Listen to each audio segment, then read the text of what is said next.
آج کے دن میں 14واں پارہ اللہ کے فضل سے پڑھا گیا. 2 صورتیں اس میں پڑھی گئیں، ایک سورہ حجر اور ایک سورہ نحل.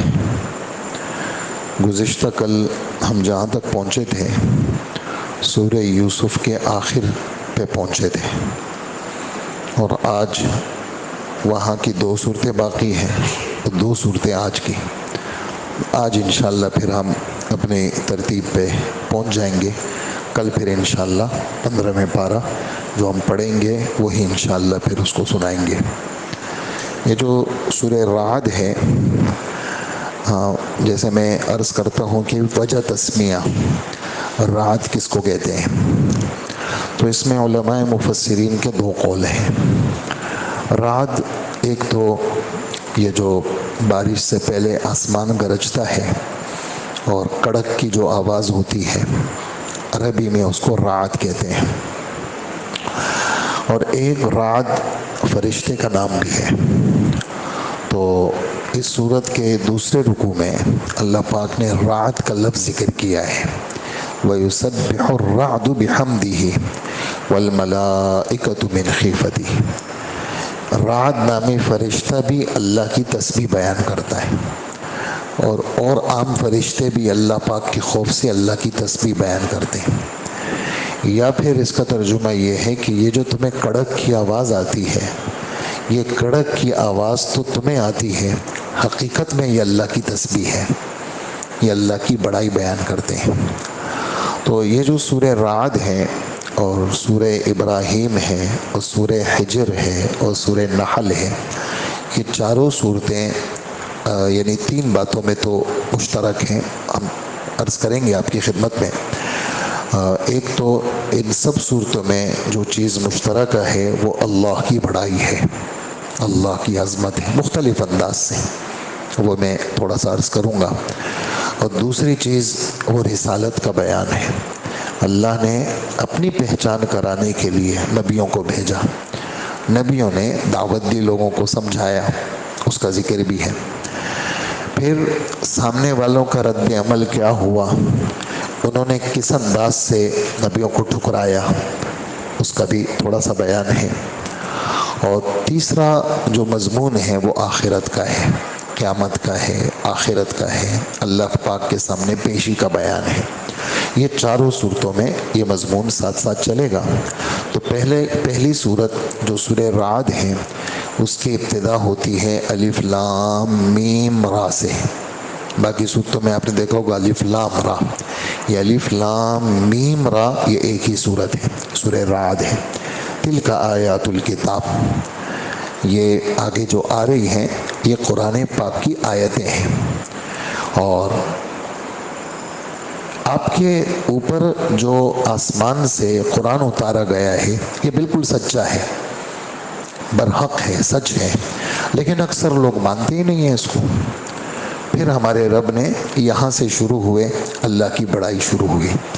اللہ پاک نے آسمانوں کو بلند کیا اور اتنی بڑی چھت بنائی ہے اللہ پاک نے. آسمان کو مختلف جگہوں پہ اللہ نے چھت بھی کہا ہے، آسمان کو مختلف جگہوں پہ اللہ نے چھت بھی کہا ہے. سقف کہتے ہیں چھت کو، سقف چھت، تو آسمان کو چھت بھی کہا ہے. اتنی بڑی چھت اللہ نے بنائی ہے، تم دیکھ بھی رہے ہو لیکن کوئی ستون ہی نہیں ہے. اور یہ چاند سورج ستارے سب اللہ نے تمہارے کام میں لگا لیے، اور ہر ایک وقت مقرر تک چل رہے ہیں. اور وہ اللہ تمہارے لیے زمین کو پھیلا چکے ہیں، اور زمین کے اندر قسم قسم کی چیزیں تمہارے لیے پیدا کی ہیں. تم دیکھتے ہو کہ بعض جو درخت پیدا ہوتے ہیں نیچے سے ایک ہی تنا ہوتا ہے، اوپر جا کر کے اس کی شاخیں الگ ہو جاتی ہیں. بعض تم دیکھتے ہو کہ نیچے سے تو ایک تنا ہوا اور ساتھ میں دوسرا تنا بھی نکل آتا ہے. اور بعض جگہ ایسی ہوتی ہیں جس میں 3 تنے ہو جاتے ہیں، جیسے یہ بڑے بڑے درختوں کے ہوتے ہیں. اور پھر فرمایا کہ پوری دنیا کے اندر ان کو پانی ایک جیسا ملتا ہے، لیکن زمین بھی ایک ہی ہے، لیکن زمین کی صلاحیت الگ. کچھ زمین مولانا ابراہیم صاحب اپنے ایک بیان میں فرمانے لگے کہ ہر زمین کی اپنی اپنی صلاحیتیں ہیں. کچھ زمین آپ کو کاجو اگا کے دیتی ہے، کاجو مہنگا ہے.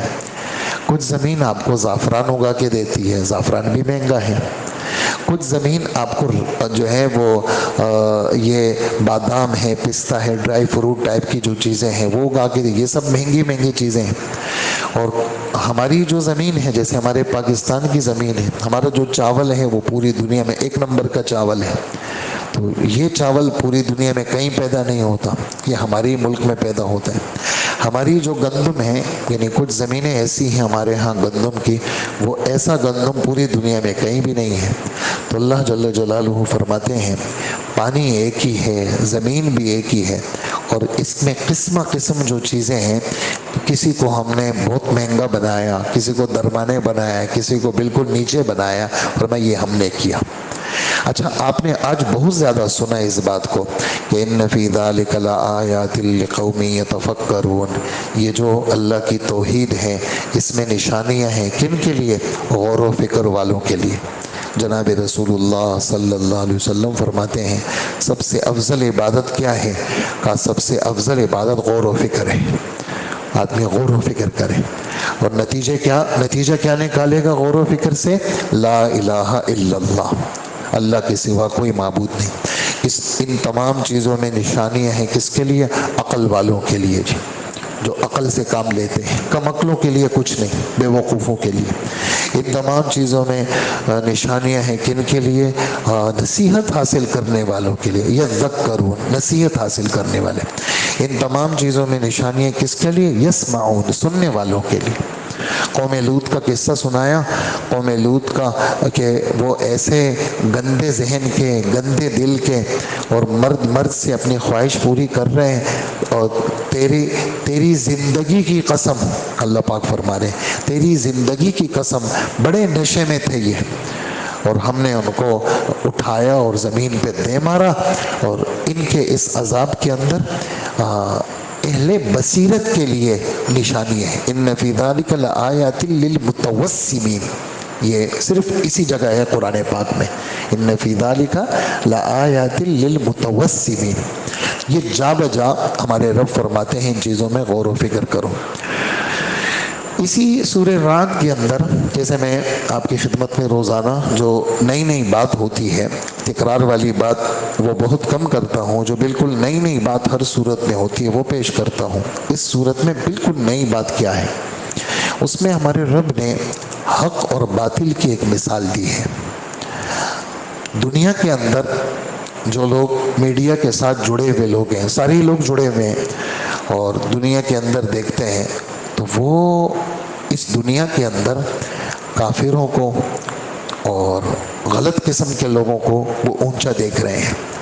اور جو اچھے لوگ ہیں، ایمان والے لوگ ہیں، حق والے لوگ ہیں، حق کی محنت والے لوگ ہیں، وہ نظر نہیں آتے. وجہ میڈیا میں ہے ہی نہیں، کوئی بتاتا ہی نہیں ہے. آج رائے کے اندر کتنی جماعتیں اللہ کے راستے میں نکلی، کس کو کیا پتا؟ کچھ پتہ نہیں ہے. کتنی جماعتیں سال میں چل رہی ہیں، کسی کو کیا پتا؟ کہاں کہاں قرآن پاک کے دور ہو رہے ہیں، کیا پتا؟ کتنے لوگ تراویح سنا رہے ہیں، کوئی بتاتا ہے آپ کو؟ کوئی بھی نہیں بتاتا. وہ ذرا اکا دکا کوئی حرم کا، کوئی اکا دکا کوئی آپ کو سننے میں آ جاتا ہے. باقی پوری دنیا میں کتنے لوگ قرآن سنا رہے ہیں پتہ ہے کسی کو؟ نہیں پتا. کس گھر کے اندر اللہ کا کلام پڑھا جا رہا ہے پتہ ہے کسی کو؟ نہیں پتا. فلسطین کے اندر، غزہ کے اندر، اس وقت خیموں کے اندر، باوجود ساری تکلیف کے کتنے حافظ بچے بن رہے ہیں پتہ ہی نہیں ہے کسی کو. کتنا قرآن پڑھا جا رہا ہے، اور بغیر غلطی کے دن میں ایک بچہ ایک قرآن پڑھ رہا ہے. اس سب تکلیف کے باوجود پتہ ہے کسی کو؟ نہیں پتا، بالکل پتہ نہیں ہے. تو یہ جو حق ہے یہ چھپا ہوا ہے. کتنی مخلوق اللہ کی، اللہ کے نام پہ خرچ کرنے والے، پتہ ہے کسی کو؟ نہیں پتا. کچھ پتہ نہیں، یوں دیتے ہیں پتہ ہی نہیں ہوتا، اس کو بھی پتہ نہیں ہوتا. دینے والے کے اس کو بھی پتہ نہیں ہوتا، وہ دے دیتا ہے. ایک آدمی کروڑوں روپے اللہ کے نام پہ زکوٰۃ کے علاوہ دیتے ہیں. زکوٰۃ تو دیتے ہیں، کروڑوں روپے دیتے ہیں اس طرح. پتہ ہے کسی کو؟ کسی کو پتہ نہیں. کس لیے دیتے ہیں؟ اللہ کے دین کے زندہ کرنے کے لیے، اللہ کا دین زندہ ہو جائے. کتنے لوگ اللہ کے راستے میں اپنی گردنیں کٹا رہے ہیں. ان کا حال سوائے اللہ کے کسی کو پتہ نہیں. ان کے پاس کوئی فون نہیں ہے, کوئی وائرلیس نہیں ہے, کچھ بھی نہیں ہے. وہ جہاد میں ہے, اللہ کے راستے میں ہے, اور کافروں کی ایسی کی تیسی کر رہے ہیں وہ, اور ایسا کر رہے ہیں کہ وہ بھی یاد رکھیں گے. پتہ ہی کسی کو پتہ نہیں. تو درس و تدریس, تعلیم و قرآن, دعوت و تبلیغ, اور اللہ کا کرام, اللہ کا نام لینے والے, اللہ کی بات کرنے والے, اللہ کی بات کو زندہ کرنے والے, چپ کے خدمتیں کرنے والے. پتہ ہی نہیں ہے لوگوں کے گھروں میں لوگ لاشن دے رہے ہیں, معلوم ہی نہیں ہے ہسپتال چل رہے ہیں جناب, اور لوگوں کے بڑے بڑے علاج ہو رہے ہیں, بڑے بڑے آپریشن ہو رہے ہیں, پتہ ہی کسی کو نہیں پتہ, میڈیا میں نہیں آتا. تو اس سے جو چیز میڈیا پہ ہے, ان کی تعلیمیں, ان کے ٹیکنالوجی, ان کے طیارے, یہ چیزیں جناب, وہ کہہ رہے ہیں یار دنیا میں تو کافر ہی کافر ہے, مسلمان تو ہے ہی نہیں. اللہ جل جلالہ اس بات کو, جو میں نے تھوڑا سا آپ کے ذہن میں یہ بات ڈالی, یہاں اس سورہ رعد کے 3 رکوع میں سجدے کے بعد ایک بات سنا رہے ہیں جو میری بات کی تصدیق کر رہی. میں نے اسی سے یہ بات لے کے آپ کو سنائی. اللہ پاک فرماتے ہیں, سن لو. انزل من السماء ماء فسالت اودیۃ بقدرها فاحتمل السیل زبدا رابیا ومما یوقدون علیہ فی النار ابتغاء حلیۃ او متاع زبد مثلہ کذلک یضرب اللہ الحق والباطل. میں حق اور باطل کی مثال دے رہا ہوں, سن لو. 2 باتیں سنو. آسمان سے پانی برسا, زوردار بارش برسی. یہ آپ باہر نکلیں, مسجد کے باہر دیکھ رہے ہیں جناب, پانی بہہ رہا ہے, لیکن اوپر کیا ہے, گھاس ہے, کچرا ہے, کاغذ ہے. آپ کو کاغذ نظر آ رہے ہیں, لیکن حقیقت میں نیچے پانی ہی پانی ہے. اور اسی طرح جو ہے سونے چاندی کو جب سونار پگھلاتے ہیں, تو جب سونا چاندی پگھل جاتا ہے تو اوریجنل جو اصلی گولڈ ہے اور وائٹ ہے, وہ سونا اور چاندی, وہ نیچے چلا جاتا ہے. جو اس کا کچرا ہے, ہر سونے میں کچرا ہوتا ہے, تو وہ اوپر آ جاتا ہے. آدمی کہتا ہے یار میں نے تو 50 گرام سونا تھا, یہ وہ میں نے پگھلایا تھا, سونا تو نظر ہی نہیں آ رہا. تو سونا اصل میں نیچے بیٹھ گیا پگھلانے کے بعد, اور اوپر کیا ہے, کچرا ہی کچرا ہے. اللہ پاک فرماتے ہیں میں حق اور باطل کی مثال دے رہا ہوں. نیچے اوریجنل پانی ہے, نیچے سونا ہے, نیچے چاندی ہے, اوپر گند ہے, اخبار کے ٹکڑے ہیں, گھاس ہے, مٹی ہے, گند ہے. کا باطل اسی طرح اوپر رہتا ہے, جو گند ہے, جو کچرا ہے. اور پانی وہ زمین نے چوس لیا, نیچے لے لیا, وہ مختلف جگہوں پہ چلا گیا, بورنگ ہو گئی جی, لوگوں کے ٹیوب ویل چل رہے ہیں, لوگوں کے گھروں میں پانی آ گیا. پانی زمین نے چوس لیا, مختلف کھیتوں میں چلا گیا. پانی زمین نے چوس لیا, درختوں نے لے لیا. پانی زمین نے چوس لیا, یہاں تو چوسا, کہیں اور جا کر کے اس نے دریا کی شکل اختیار کر لی. پانی زمین نے چوس لیا, یہاں تو نکلا چوسا پانی, دوسری جگہ جا کر کے چشمہ نکل گیا.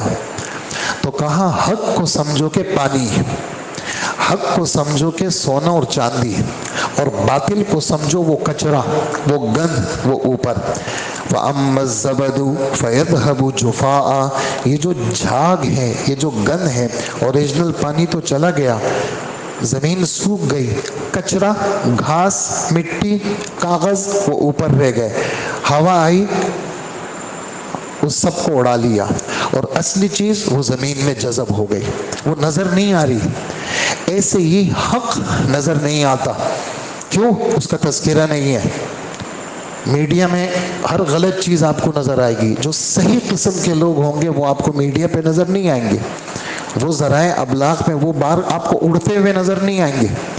وہ اندر محنت کر رہے ہیں, جس کی میں نے شروع میں مثال دی. اسی طرح ایک موقع, ایک وقت ایسا آئے گا کہ اللہ جل جلالہ ایسی ہدایت کی ہوا چلائیں گے. یہ جو نیچے محنت ہو رہی ہے مختلف جگہوں پہ, مختلف لوگ, اب ہم یہاں بیٹھے ہوئے بظاہر ایسا لگتا ہے ہم کیا کر رہے ہیں, ایسے ہی پاگل ہیں, بس تراویح ہو گئی, 2-4 باتیں سنی. یہ پاگل پنا نہیں ہے. نامعلوم ان نشستوں کی وجہ سے ہمارے دل میں کیا کیا ایمان کی بہاریں اللہ پیدا کر رہے ہیں، اور کس آڑے وقت کے اندر یہ باتیں ہمیں کام دیں گی۔ سب سے بڑا آڑا وقت ہماری قبر کا ہوگا، جس میں اللہ پاک فرماتے ہیں یثبت اللہ الذین آمنوا، میں ایمان والوں کے قدم جماؤں گا قبر کے اندر، دنیا کے اندر بھی ان کے قدم جماؤں گا، اور جب یہ مر جائیں گے اس وقت فرشتہ پوچھے گا ہاں بتاؤ، تو یہ مسجد کی بات وہاں کہے گا لا الہ الا اللہ، بھائی ہم نے تو مسجد میں یہی سنا تھا اور تو مجھے کچھ یاد نہیں ہے، ہاں بس یہی تم نے کہہ دیا، بس وہ آڑا وقت تھا اور تم پار ہو گئے۔ تو کبھی کبھار ایسا ہوتا ہے کہ آدمی کو اپنی یہ محنت کچھ نہیں نظر آتی، لیکن اللہ جل جلالہ اس کا اثر دکھاتے ہیں۔ تو یہ حق ہے، یہ پوری دنیا میں یعنی 75 سال آپ نے دیکھا ہوگا روس کے مظالم اور روس نے کیا کیا حرکتیں کی، یعنی ایک نسل ختم ہو گئی، جو بوڑھے تھے وہ مر گئے، جو جوان تھے وہ بوڑھے ہو گئے، اور جو بچے تھے وہ جوان ہو گئے۔ کتنی سخت زندگی گزاری، اس سخت زندگی میں اللہ نے قرآن کی وہاں حفاظت کی، خانوں کے اندر، یعنی کہیں قرآن کوئی روسی سنتا تو اس جگہ کو تباہ کر دیتے، لوگوں کو ذبح کر دیتے، لیکن وہاں پر اس سخت حالات میں اللہ نے اپنے کلام کی حفاظت کی۔ تو ایسے ہی آج ہمارے رب ہیں، وہ اپنے دین کے محافظ ہیں، وہ قرآن کے محافظ ہیں۔ تو یہ بات یہاں پر اس صورت میں بالکل نئی بات تھی جو پورے قرآن میں کہیں پر بھی نہیں ہے، وہ میں نے آپ حضرات کی خدمت میں اس بات کو میں نے آپ کو سنایا۔ اسی طرح اگلی جو صورت ہے یہ سورہ ابراہیم ہے، حضرت ابراہیم علیہ السلام کا قصہ ہے۔ کیا قصہ ہے؟ اللہ جل جلالہ نے ان کو یہ حکم دیا، حالات آزمائشوں کے بعد جا کر کے اللہ نے ان کو امام بنایا، تو گود کا بچہ اور حضرت حاجرہ جائیں آپ، اور میرا گھر ایک جگہ بنے گا، وہاں تو اس وقت تو وہاں مٹی ہے، بس کچھ بھی نہیں ہے، بس وہاں آپ ان کو چھوڑ کے آ جائیں اور آپ نے بات نہیں کرنی۔ چھوڑ کے آ گئے، بیوی نے کہا آپ ہمیں کس کے حوالے کر رہے ہیں، بات کی اجازت ہی نہیں ہے۔ اب وہ بیوی سامنے سے آئی، کہنے لگی اللہ نے حکم دیا ہے، زبان سے بولنے کی اجازت نہیں ہے، سر کے اشارے سے کہا ہاں، تو کہنے لگی کہ پھر اللہ ہمیں ضائع نہیں کریں گے، جائیں آپ۔ اب یہ تو عجیب بات ہے نا، ایک بیوی کو اپنے بچوں کو چھوڑ کر کے ایک ویرانے میں جا رہے ہیں۔ تو اس وقت یعنی ہم آپ عمرہ کرتے ہیں، مروہ پہ جب پہنچتے ہیں تو مروہ پہ سیدھے ہاتھ پہ ایک ہی گیٹ ہے نکلنے کے لیے، اس گیٹ پہ لکھا ہوا ہے باب المدعا، انہوں نے تو کچھ اور لکھا ہے لیکن اس کا صحیح تلفظ یہی ہے مدعا، میم دال عین، عین کے ساتھ یا، عین کے اوپر کھڑا زبر، اس میں ظرف کا صیغہ ہے باب دعا یدعو سے، ترجمہ ہے دعا مانگنے کی جگہ۔ کیا ترجمہ ہے؟ مدعا نہیں، میرا مدعا یہ نہیں، مدعا دعا مانگنے کی جگہ۔ وہاں کے جو تاریخ جاننے والے لوگ ہیں وہ کہتے ہیں یہ وہ جگہ ہے جب ابراہیم علیہ السلام اپنی بیوی کو وہاں چھوڑ کے آ گئے، یہاں تو سب مٹی ہے، کچھ ہے نہیں، بیت اللہ بھی نہیں ہے، تو یہاں انہوں نے اللہ کی طرف دعا مانگی، یہ دعا مانگی، اے میرے رب میں نے تو اپنے بچوں کو یہاں چھوڑ دیا، جہاں کھانے پینے کا کھیتی باڑی کا کوئی انتظام نہیں ہے، لیکن آپ نے کہا ہے کہ میرا یہاں گھر بنے گا، کب بنے گا ہمیں کیا پتا، لیکن بنے گا۔ اے اللہ میں نے ان کو یہاں اس لیے چھوڑا ہے کہ یہ اور ان کی نسلیں نماز پڑھیں، مسجد بنانے کی غرض اس سے نمازوں، اس مسجد کو نمازوں سے آباد کرنا، مسجد بنانے کی غرض، جواب دینا، مسجد کو نمازوں سے آباد کرنا۔ سب نیت کریں مسجدوں میں آئیں گے، ہاں گھروں میں نہیں پڑھیں گے نماز، مسجد والے بنیں گے۔ یہ اس رمضان میں اللہ سے طے کریں اللہ ہمیں مسجد والا بنا، اللہ ہاں ہمیں کس والا بنا؟ مسجد والا بنا۔ مانگتے ہیں لوگ دعا۔ ابھی ایک صاحب عمرے سے آئے، کہنے لگے میں نے وہاں حرم میں آپ کی دعائیں مانگی، کیا دعا مانگی؟ کہہ رہے میں نے بہت زیادہ اللہ سے کہا یا اللہ ہمیں مسجد والا بنا، مسجد آنا جانا مومن کی علامت، یا اللہ یہ لوگ نماز پڑھیں، اور اے اللہ نماز کی برکت کیا ہوگی؟ لوگوں کے دلوں میں ان کی محبت ڈال دے کہ لوگوں کے دل اس علاقے کی طرف، تیرے اس گھر کی طرف کھنچ کر کے آئے، تیرے اس گھر کی طرف کہاں ہے؟ کھنچ کر کے آئے۔ کل رات جو نماز ہوئی حرم کے اندر، صفحے کہاں تک گئی؟ یہ جو اپنا یہ مروہ ہے، اس کے پیچھے کے علاقے کو غزہ کہتے ہیں، پیچھے کے علاقے کو کیا کہتے ہیں؟ غزہ کہتے ہیں۔ اور جو ہے وہ پیچھے پیچھے جا کر کے مسجد الجن بھی ہے، مسجد الشجرہ بھی ہے، وہاں تک صفحے بنی ہوئی تھی، تقریباً 1.5 کلومیٹر تک، اتنا بڑا مسجد۔ یہ کیا ہے؟ یہ وہ دعا کی قبولیت ہے۔ اور اے اللہ ان کو ہر قسم کے پھل دے دے۔ آم یہاں ہے ہمارے اس علاقے میں، آم نہیں ہے، لیکن آپ چلے جائیں مکہ مکرمہ میں، مدینہ منورہ میں، آپ کو ہر قسم کے پوری دنیا کے پھل وہاں پر ملیں گے، اور بالکل صحیح پوزیشن میں صحیح تازے ملیں گے، ہر قسم کی چیزیں ملیں گی۔ اور یہ میں اس لیے آپ سے درخواست کر رہا ہوں تاکہ یہ میرے بچے شکر کریں۔ یہ دعا چل رہی، اے اللہ میرا اندر باہر آپ کے سامنے واضح ہے، میں ساری دعائیں دل سے مانگ رہا ہوں، یا اللہ آپ میری اس دعا کو قبول کر لیں، اور آپ نے مجھے یہ بچے دیے ہیں، اور اے اللہ میرے بچوں کو نمازی بنا، میرے بچوں کو، مجھے بھی نمازی بنا، میرے تو مانگیں گے نا یہ دعا، یہ نبیوں کی دعائیں ہیں، یہ مانگا کریں۔ ہاں ہم اپنے بچوں کی شادی کرا دے، میری بیٹی کی شادی کرا دے، گھر دے دے، گاڑی دے دے، فلانا دے دے، نمازی کے لیے دعا نہیں۔ ان کو نمازی بنا، ان کو دیندار بنا، ان کو حیادار بنا، ان کو یا اللہ آپ سے ڈرنے والا بنا، ان کو پہلی صف کا نمازی بنا۔ یہ دعائیں اپنے بچوں کے لیے کیا کریں۔ یہ مل گیا تو سب کچھ مل گیا، اور اگر دولت مل گئی، یہ نہ ملا تو کچھ نہ ملا۔ اے اللہ میرے بچوں کو نمازی بنا، مجھے بھی نمازی بنا، اے اللہ میری اس دعا کو قبول کر لے، اے اللہ میری مغفرت فرما، میرے ماں باپ کی مغفرت فرما، تمام ایمان والوں کی مغفرت فرما۔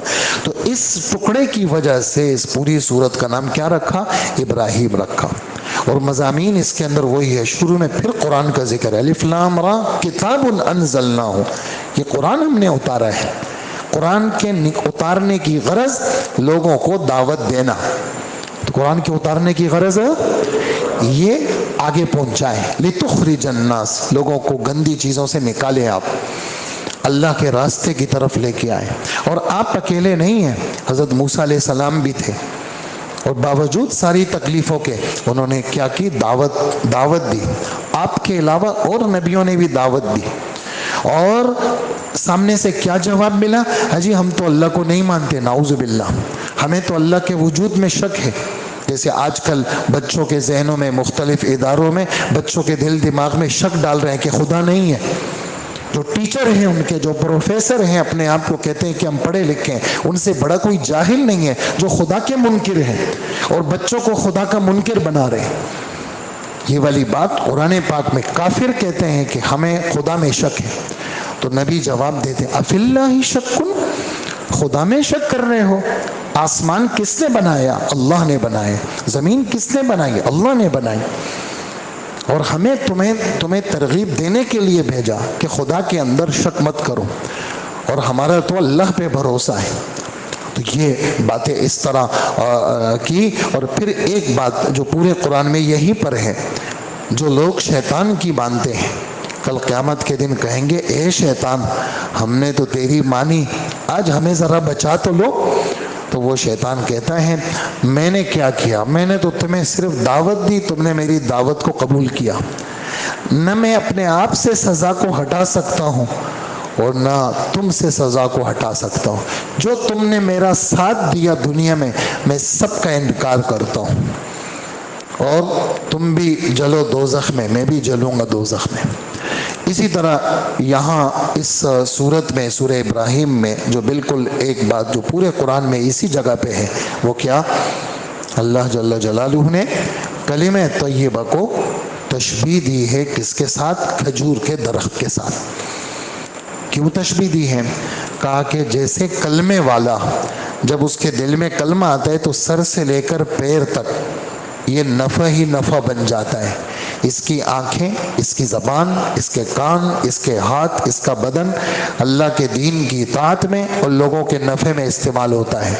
ایسے ہی کھجور کا درخت، اس کے پتے، اس سے چٹائیاں بنتی ہیں، اس سے ٹوکرے بنتے ہیں، اس کی شاخیں، اس سے وہ چھتوں میں استعمال ہوتی ہیں، اور اس کا تنا وہ استعمال ہوتا ہے پلر کی صورت کے اندر اور بیم کی صورت میں، گاؤں دیہات میں استعمال کرتے ہیں لوگ۔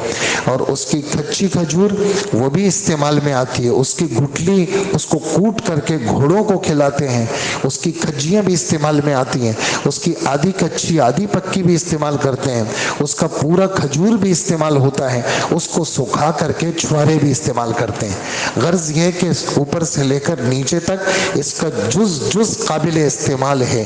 ایسے ہی ایمان والے کے دل میں جب کلمہ راسخ ہو جاتا ہے تو یہ ساری کائنات کے لیے نفع بن جاتا ہے۔ اور کلمہ کفر کی مثال کیسی ہے؟ کہا کہ اس درخت کی طرح ہے جس کی جڑیں نہ ہو۔ کون سا درخت؟ جیسے مولی کی جڑیں نہیں ہوتی، شلجم اس کی جڑیں نہیں ہوتی، آلو اس کی جڑیں نہیں ہوتی، مونگ پھلی اس کی جڑیں نہیں ہوتی، یہ اوپر ہی اوپر ہوتے ہیں، ان کی جڑیں نہیں ہوتی۔ اور کھجور جتنا اوپر اتنا نیچے، کھجور اور کھجور کی انسان کے ساتھ مشابہت ہے۔ جیسے انسان سیدھا تو کھجور کا درخت بھی سیدھا، جیسے انسان پانی میں ڈوب جائے تو مر جائے، ایسے ہی کھجور کا درخت جب پانی میں ڈوب جائے تو ختم ہو جاتا ہے، ختم ہو جاتا ہے۔ تو یہ ہمارے رب نے یہ ایک نئی سی بات تھی یہاں پر، وہ میں نے آپ کی خدمت میں پیش کی۔ آگے سورہ حجر ہے۔ قوم سمود کا جو علاقہ تھا اس کو مدائن صالح بھی کہتے ہیں اور اس کو حجر کا علاقہ بھی کہتے ہیں۔ جیسے شعیب علیہ السلام کے علاقے کو مدین بھی کہتے ہیں اور اصحاب الایکہ بھی کہتے ہیں۔ شعیب علیہ السلام کے علاقے کو مدین بھی کہتے ہیں، وَإِلَىٰ مَدْيَنَ أَخَاهُمْ شُعَيْبًا، ہے نا قرآن میں۔ اسی طرح وَأَصْحَابُ الْأَيْكَةِ، ایکا یہ بھی علاقے کا نام ہے، اور ایکا اس کو اس لیے کہتے ہیں یہاں درختوں کی کثرت زیادہ ہے۔ حضرت شعیب علیہ السلام کی قبر پر اردن میں جانا ہوا تھا ہمارا، آج بھی وہاں پر بہت گہرے گہرے درخت ہیں وہاں پر، اردن کے اندر حضرت کی قبر ہے، حضرت شعیب علیہ السلام کی۔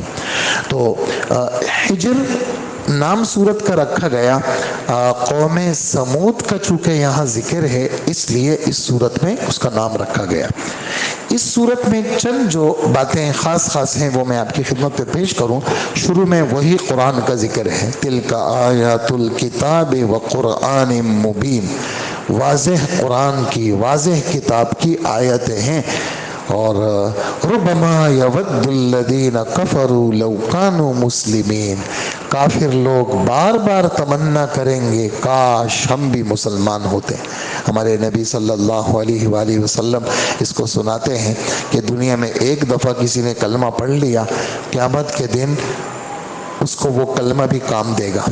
ایک لمبی طویل حدیث ہے، اس کا آخری ٹکڑا آپ کو سناؤں کہ حضور صلی اللہ علیہ وسلم فرماتے ہیں، اللہ پاک فرمائیں گے اے محمد آپ کریں سفارش، کس کی کرنی ہے؟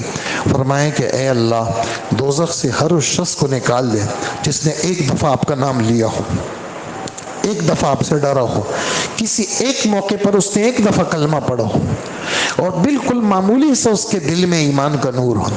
فرمائے اے محمد صلی اللہ علیہ وسلم یہ اختیار ہم آپ کو نہیں دیں گے، یہ تو ہمارا اختیار ہے۔ اور پھر اللہ پاک اعلان کریں گے اے فرشتوں جاؤ، جس نے پوری زندگی میں صرف ایک دفعہ میرا نام لیا ہو، ایک دفعہ مجھ سے ڈرا ہو، ایک دفعہ کلمہ پڑھا ہو، اس کو دوزخ سے نکالو۔ جب اعلان ہوگا اور یہ لوگ دوزخ سے نکالے جائیں گے تو کافر جو پکے پکے ہوں گے وہ ان سے پوچھیں گے بھئی آپ کیوں جا رہے ہو، آپ کو کیوں واپس نکال رہے ہیں؟ وہ کہیں گے ہم نے ایک دفعہ کلمہ پڑھا تھا، ہم نے ایک دفعہ اللہ کا نام لیا تھا، ہم نے ایک دفعہ بس اللہ سے ڈرے تھے۔ تو اس وقت کافر بار بار تمنا کریں گے، را با میم، روبا، ربا اور روبا، شد کے ساتھ اور بغیر شد۔ کیا ترجمہ کر رہے ہیں حضرات؟ بار بار تمنا کریں گے کاش ہم بھی ایک دفعہ کلمہ پڑھ لیتے۔ تو یہ کلمہ اتنا قیمتی ہے، یہ بات بالکل سورت کے شروع میں۔ اسی طرح ایک اہم بات یہاں پر یہ ہے کہ قرآن پاک کے اتارنے والے ہم ہیں اور قرآن پاک کی حفاظت والے بھی ہم ہیں. اور آج 1445 ہجری ہو گئی اور 13 سال اس میں کس کے ڈال دیں؟ مکہ مکرمہ کے ہمارے نبی کے بعثت کے ڈال دیں تو آپ سمجھیں کہ 1457 سال 58 سال ہو گئے ہیں. اور اللہ جل جلالہ نے قرآن پاک کی آج بھی حفاظت کی ہے. دن بدن حافظ بڑھ رہے ہیں، دن بدن گھروں میں بھی پڑھ رہے ہیں، مدرسوں میں بھی پڑھ رہے ہیں، بڑی بڑی عمر والے لوگ پڑھ رہے ہیں. قرآن سے عشق ہو گیا لوگوں کو، قرآن سے محبت ہوگی، قرآن کو سینے سے لگاتے ہیں، قرآن کو پڑھتے ہیں، قرآن سے تعلق رکھتے ہیں. قرآن آپ جتنا پڑھیں گے آپ کی خدا کی محبت بڑھتی رہے گی. اس کے ہم محافظ ہیں. اور حضرات لکھتے ہیں یہ جو قرآن کا حافظ ہے یہ اللہ کا سفیر ہے، یہ اللہ کا. اور حالانکہ سفیر بڑا آدمی ہوتا ہے، پڑھا لکھا آدمی ہوتا ہے. جو کسی ملک کا سفیر ہوتا ہے وہ چھوٹا موٹا آدمی تو نہیں ہوتا. لیکن ہمارے رب نے اپنی سفارت کے لیے ننھے سے بچے کو، بہت معصوم سا بچہ ہے، اس کے سینے کو قرآن پاک کے لیے چن لیا. یہ خدا کا سفیر ہے. ہم اس معصوم بچے کی برکت سے اپنے کلام کی حفاظت کریں گے اور ہم اپنے کلام کو محفوظ رکھیں گے. اسی طرح اس صورت کے اندر ایک بالکل نئی بات یہ بھی ہے کہ جنتی جب جنت میں چلے جائیں گے، دنیا کے اندر جتنے بھی بغض، کینہ، حسد ہوگا، ہم جنتیوں کے دلوں کو ایسا صاف کر دیں گے کہ وہ کسی قسم کا کوئی کینہ ان کے دلوں میں نہیں رہے گا. یہ بات یہاں بھی ہے اور یہ بات 8ویں پارے میں بھی ہمارے رب نے فرمائی ہے کہ جنتیوں کے دلوں میں کسی قسم کا کوئی کینہ نہیں ہوگا. اسی طرح ایک بات یہاں بھی ہے اور 16ویں پارے میں بھی ہے. وہ کیا؟ ایمان والو تمہارے پاس تو قرآن ہے، تمہارے پاس تو احادیث ہیں، تم تو مسلمان ہو. خبردار یہ دنیا دار جتنے بھی ہیں اور جتنے کفار ہیں، تمہاری یہ نگاہیں ان کافروں کی چیزوں کی طرف نہیں اٹھنی چاہیے. ہم نے یہ جو کچھ ان کو پیسہ اور چیزیں دی ہیں ان کے امتحان کے لیے ہیں. تم ان کی چیزوں پہ نظریں مت لگانا اور غم کی بھی کوئی بات نہیں ہے. تمہارا آپس میں ایمان والوں کے ساتھ شفیقانہ اور رحیمانہ معاملہ ہونا چاہیے. یہ باتیں اس صورت کے اندر تھی. اگلی جو صورت ہے اس کو سورہ نعمہ بھی کہتے ہیں اور اس کو سورہ نحل بھی کہتے ہیں. نحل شہد کی مکھیوں کو کہتے ہیں، منحل چھتے کو کہا جاتا ہے، مناحل بہت سارے چھتے. یہ جو مکہ ٹاور ہے بالکل سامنے، اس میں ایک شہد کی دکان تھی، اس کا نام تھا بیت المناحل، چھتوں کا گھر. ساری دنیا کے جتنے اچھے اچھے شہد ہوتے تھے وہ یہاں اس دکان میں مہیا ہے پوری دنیا میں. یعنی سب سے اچھا شہد اس وقت پوری دنیا میں یمن کے پہاڑوں کا شہر ہے. یمن کے پہاڑوں کا شہد تقریباً 1200-1500 ریال 1 کلو ملتا ہے، وہ یمن کے پہاڑوں کا. ہاں تو چھتے، نحل شہد کی مکھیاں.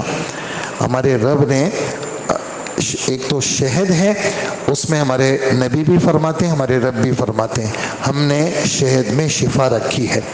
ہمارے نبی فرماتے ہیں نہار منہ جو بھی شہد کو استعمال کرے گا وہ بڑے بڑے امراض سے اللہ پاک اس کو بچا لیں گے. اور شہد کے استعمال کا سب سے اچھا طریقہ یعنی گرم پانی اور اس کے اندر 1-2 چمچ شہد نہار منہ استعمال کی وجہ سے دماغ کے لیے، آنکھوں کے لیے، معدے کے لیے، جگر کے لیے، آنتوں کے لیے، مثانے کے لیے، اعصاب کے لیے، بینائی کے لیے، ریڑھ کی ہڈی کے لیے، جتنے امراض ہیں جو متوقع امراض ہوتے ہیں اور جتنی ساری چیزیں جو مد مقابل سے آدمی کی طرف متوجہ ہو سکتی ہے قوت مدافعت کے لیے، اللہ پاک نے شہد کے اندر جو ہے وہ شفا رکھی ہے. اور شہد کی مکھیوں کے اللہ پاک فرماتے ہیں یہ جتنا ان کا سسٹم ہے یہ میں نے اس ننھے سے اڑنے والے پرندے میں نے اس کے دل میں ڈالا. کیا دل میں ڈالا؟ کہ تو جا، یہ میں آیت کا ترجمہ کر رہا ہوں، تو جا اور جا کر کے چھت بنا درختوں کے اوپر، چھتوں کے اوپر، پہاڑوں کے اوپر. پھر جو پھل اور جو پھول میں نے بکھیرے ہوئے ہیں وہاں سے جا کر کے اس کا رس چوس اور آ کر کے اپنے اس چھتے کے اندر شہد بنا. اور 6 کونوں والا مسدس خانہ، مسدس 6 کونوں والے، یہ چھتے کے اندر 6 کونوں والا خانہ بناتے ہیں. اور ان کی ایک ملکہ ہوتی ہے جو پورے کنٹرول کو سنبھالتی ہے، اور باہر ایک ٹیم ہوتی ہے جو باہر سے آنے والے جو بھی پھول کا رس چوس کر کے لائے ہیں اس کی چیکنگ پہ مامور ہوتی ہے. اسی طرح انڈے دیے جاتے ہیں، انڈوں کی نگرانی کے لیے الگ، اور جو بچے پیدا ہو جاتے ہیں اس کی نگرانی کے لیے الگ ٹیم مقرر ہے. اور باہر سے جو پہرے والے ہیں اگر کوئی زہریلا مواد، کوئی گندی چیز کوئی لے آتی ہے تو وہ اس کو پکڑ لیتے ہیں اور اس مکھی کو جو زہریلا مواد لائی ہے اس کو قتل کر دیتے ہیں. ایک ایسا نظم بنایا ہوا ہے. ہمارے رب فرماتے ہیں یہ شہد کی مکھی کا جو چھتا ہے یہ ہماری قدرت کا ایک عجیب نمونہ ہے اور یہ ہم نے کیا، اور اس میں غور و فکر کرنے والوں کے لیے کیا ہے، بہت بڑا سامان ہے، بہت بڑا سامان ہے. تو یہ اس توحید کے بیان میں شہد کی مکھی اس کا ذکر اس صورت کے اندر ہے. اسی طرح اس صورت میں اور دیگر مضامین کے ساتھ دودھ کا ذکر بھی ہے. گائے کا دودھ، بھینس کا دودھ، بکری کا دودھ، اونٹنی کا دودھ. ہم دودھ استعمال کرتے ہیں، ہر آدمی استعمال کرتا ہے، اور دودھ کے بہت سارے فوائد ہیں. اللہ کے رسول فرماتے ہیں دوا بھی ہے اور غذا بھی ہے. اور یہ بھی فرمایا جب دودھ پیو تو اللہم بارک لنا فی وزدنا منہ. اور اگر تم نے خواب میں دودھ دیکھا، خواب میں دودھ دیکھا تو اس کی تعبیر آسمانی علم سے ہے، اور آسمانی علم کے لیے بھی حکم ہے رب زدنی علما، ربی ہے نا آسمانی علم کے لیے. اور دودھ کے لیے بھی ہے اللہم بارک لنا فیہ وزدنا، یا اللہ اس میں برکت بھی دے دے اور اس کو گھٹائیے گا مت، یہ اور دے دے. تو ہمارے رب یہاں پر فرماتے ہیں یہ دودھ کہاں سے آتا ہے. تم دیکھتے ہو کہ یہ جانور جو چارہ کھاتا ہے وہ ہرا ہوتا ہے یا بھوسا ہوتا ہے، اور جو پانی پیتے ہیں تم پانی کا رنگ بھی تم دیکھتے ہو. اچھا جس پیٹ میں یہ چارہ اور پانی چلا گیا اسی کے اندر اس کا گوبر بھی بنتا ہے، اس کا پیشاب بھی ہوتا ہے، اسی جانور کے اندر خون بھی ہوتا ہے. اللہ جل جلالہ فرماتے ہیں اس گندے پیشاب، گندا گوبر اور خون، اس کے بیچ میں سے ہم خالص دودھ تمہارے لیے پیدا کرتے ہیں. سائغن کا ترجمہ کیا ہے؟ بسا اوقات آپ دیکھتے ہیں نا بعض چیز آدمی جلدی سے کوئی پانی پیتے ہے تو ایک دم اٹک جاتا ہے، تو اللہ پاک فرماتے ہیں یہ دودھ ایسی چیز ہے جو بہت سہولت کے ساتھ تم نگل لیتے ہو، تمہارے گلے میں اٹکتا بھی نہیں ہے. سائغن پینے والے سکون کے ساتھ اس کو کیا کر لیتے ہیں. اور شروع کیسے کیا؟ تمہارے لیے ان چوپایوں کے اندر عبرت کا سامان ہے. نسقیکم مما فی بطونہ، ان جانور کے پیٹ میں جو چیز ہے وہ ہم تمہیں پلاتے ہیں. من بین فرث و دم، فرث کہتے ہیں گوبر کو، گندگی، دم کہتے ہیں خون کو، دونوں گندی چیزیں، اس کے بیچ میں سے ہم تمہیں خالص دودھ پلاتے ہیں جو اٹکتا نہیں ہے، چلا جاتا ہے. کون پلاتا ہے بھائی؟ ڈیری والے نہیں پلاتے. کون پلاتا ہے؟ اور میں اپنے پیسوں سے نہیں لیتا کہ مجھے پیسے سے دودھ آیا. کتنے پیسے والے ہیں خدا ان کو نہیں پلاتا. ایسا ہے یا نہیں؟ ڈاکٹر نے کہا خبردار دودھ پیے تو مر جاؤ گے، کہتے ہیں دودھ نہیں پیئیں گے. ہاں سادی چائے پیو گے تم، سلیمانی چائے. اور کسی کو اللہ پاک صبح بھی دودھ پلا رہے، دوپہر بھی اور رات بھی، اور دودھ پتی چائے پی رہے جناب، وہ بہترین قسم کا آئس کریم کھا رہے، فالودے کھا رہے، دودھ سے بنی ہوئی چیزیں، دودھ کے بنے ہوئے کیک کھا رہے. وہ تو کون کھلا رہا ہے اور کون پلا رہا ہے؟ اللہ پاک فرماتے ہیں میں کر رہا ہوں. یہ نئی بات ہو گئی یہاں پر اس صورت میں. اسی طرح ایک نئی بات یہ ہے کہ اللہ جل جلالہ نے تمہیں بیویاں دی، ان بیویوں سے اللہ نے تمہیں بیٹے دیے، پھر تم نے اپنے بیٹے کی شادی کی، تمہارے بیٹے یعنی بہو سے اللہ نے تمہیں پوتا دیا. یہ بیویاں بھی اللہ نے دی، یہ بیٹے بھی اللہ نے دیے، یہ پوتے بھی اللہ نے دیے، یہ پوتیاں بھی اللہ نے دی.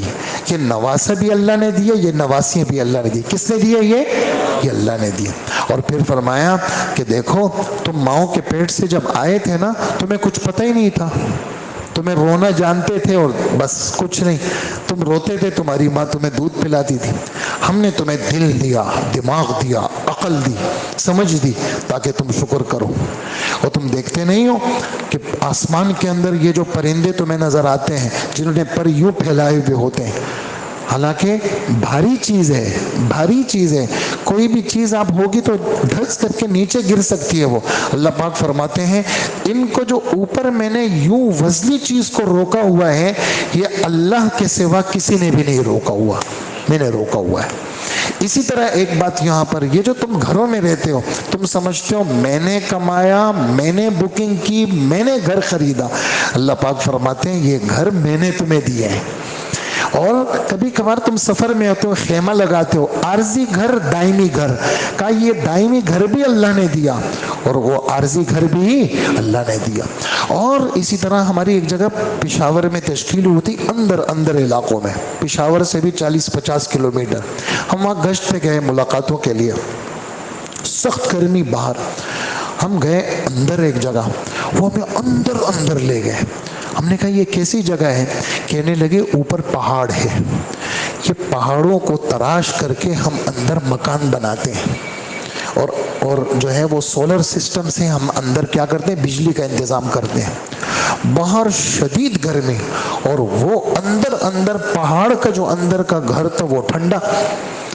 تو لوگوں نے بتایا گرمیوں کے اندر یہ اندر ٹھنڈا ہوتا ہے، اور جب سخت سردی ہوتی ہے یہاں پشاور میں، ہم پھر بھی یہیں رہتے ہیں، اس لیے کہ پہاڑ کے اندر کا جو گھر ہوتا ہے اس میں ہیٹر کی ضرورت نہیں ہوتی، وہ گرم ہوتا ہے. سردیوں میں وہ گھر ٹھنڈا گرم، اور گرمیوں کے اندر وہ گھر ٹھنڈا. تو اللہ پاک فرماتے ہیں یہ جو پہاڑوں کے اندر تم گھر بناتے ہو یہ بھی ہم نے بنائے. تم نے کہا ہم گئے گل احمد کے، ہم نے کاٹن کا سوٹ خریدا، ہم نے قمیض پہنی، ہم نے شلوار پہنے، یہ موزے پہنے، یہ ہم نے کیا. اللہ پاک فرماتے ہیں یہ جو قمیض شلوار تم پہنتے ہو نا، یہ ہم تمہیں پہناتے ہیں. تمہارا کیا کمال ہے؟ تم تو ایسے ہی ہو، تم اپنے آپ کو کہتے ہیں میں نے کیا. فرمایا یعرفون نعمت اللہ، جتنے یہ غیر مسلم ہیں، بے ایمان ہے، یہ اللہ کی نعمتوں کو جانتے بھی ہیں، لیکن وَأَكْثَرُهُمُ الْكَافِرُونَ، اکثر خدا کے منکر ہیں. حالانکہ ہونا یہ چاہیے ان نعمتوں کو دیکھو اور اپنے رب کو تسلیم کرو. تو یہ صورت ہمیں آخرت، ایمان، توحید، اللہ کی بڑائی، اس کا ہمیں خبر دیتی ہے، اور ہمیں صورت ترغیب دیتی ہے کہ تم دیکھو اللہ والے بنو، اور دیکھو اللہ کی باتوں پہ صبر کرو. اور جب یہ سب کچھ ہے نا، تو ہمارا تم سے کیا مطالبہ ہے؟ 2 مطالبے ہیں. نمبر 1، آسمانی باتوں کو آگے پہنچاؤ، تمہاری ذمہ داری ہے، کیونکہ تم حضور کے امتی ہو اور نبی کوئی نہیں آئے گا. سورت کا آخری صفحہ، ادعو الی سبیل ربک بالحکمہ، لوگوں کو دعوت دو، لیکن دعوت کا انداز ہے کہ حکمت کے ساتھ دو، دل سوزی کے ساتھ دو، نرمی کے ساتھ دو. سختی کے ساتھ لوگوں کو ڈانٹنا، لوگوں کو ذلیل کرنا، یہ نہیں ہے دعوت کا انداز. سامنے سے تمہیں تکلیف آئے گی، اس پہ صبر کرو، اور یہ صبر صرف اللہ کی رضا کے لیے. اور دوسرا مطالبہ یہ ہے، یہ سب باتیں سن کر کے تم متقی بن جاؤ، گناہوں سے بچنے والے بنو اور نیک بن جاؤ. جب یہ 2 کام تم نے اختیار کر لیے تو اللہ تمہارے ساتھ ہوں گے. ان اللہ مع الذین اتقوا والذین هم محسنون، اللہ پرہیزگاروں کے ساتھ ہیں اور یہی لوگ نیکوکار ہیں. اسی پر ہم اپنی بات ختم کریں گے. اللہ ہمیں عمل کی توفیق عطا فرمائے. الحمدللہ رب العالمین والصلاة والسلام علی نبینا محمد وآلہ واصحابہ اجمعین.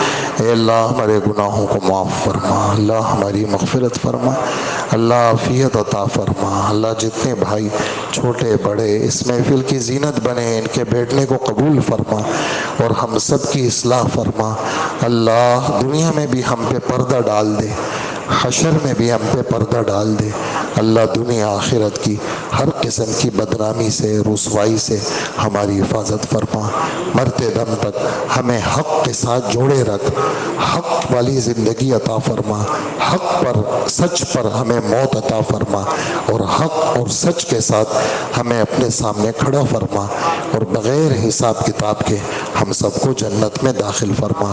اللہ جس طرح آپ نے 14 پارے پڑھنا سننا آسان فرمائے، اللہ باقی 16 پارے بھی آسان فرما، اور اپنا فضل ہم سب پہ نازل فرما، اور اے اللہ ہر بیماری سے، آفت سے بچا، ہسپتالوں کے چکر لگانے سے بچا، اور اے اللہ ہر قسم کی دائمی اور عارضی ہر بیماری، ہر ناگواری، ہر غم، ہر شر سے ہم سب کو محفوظ فرما، ہماری دعاؤں کو قبول فرما۔